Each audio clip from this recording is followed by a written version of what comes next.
Some football rivalries are born on the pitch. Others are born from geography. But the hatred between West Ham and Millwall was forged long before football ever mattered. For over a century, these two East London clubs have carried a feud so intense that every meeting is treated like a security operation. Thousands of police officers, streets shut down, and a history stained by violence. This is the story of 100 years of hate.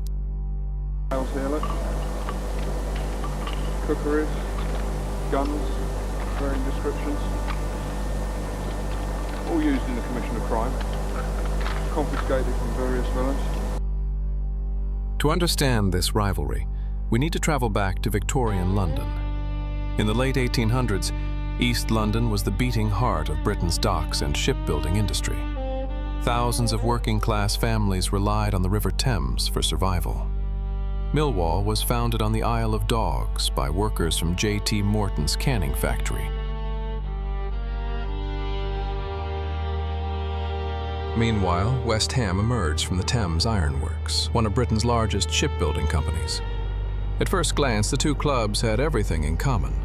Both represented hard-working dockers, both came from the same corner of London, and both fought for the same jobs. By the early 1900s, meetings between West Ham and Millwall were attracting huge crowds.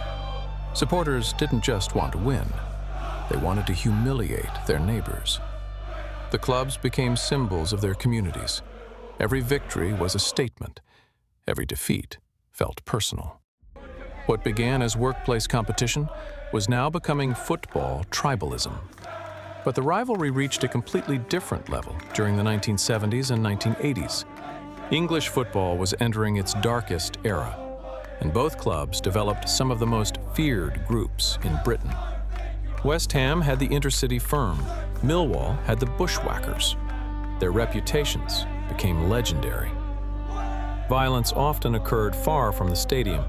Train stations, pubs, side streets, anywhere rival supporters could find each other. The football became secondary. The hatred became the main event. Cup tie with Millwall.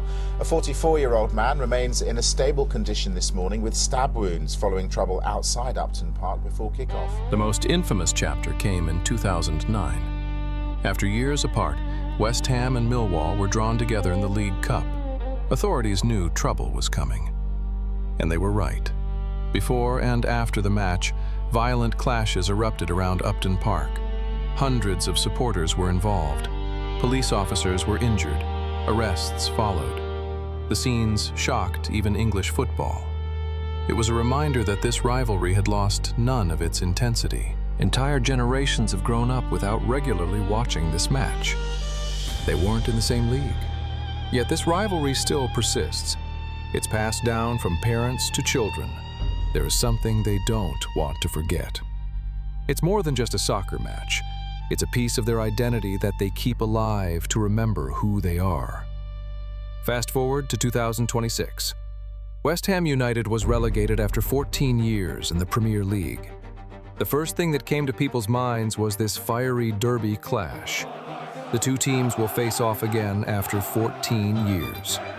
The fact that the match to be played in the new season will be the 100th match is a story in itself for everyone. Do you think this fiery, bloody, knife-wielding hooliganism will continue? Or will the next generation choose not to perpetuate this violence? We'd appreciate it if you shared your thoughts in the comments and subscribe to the channel.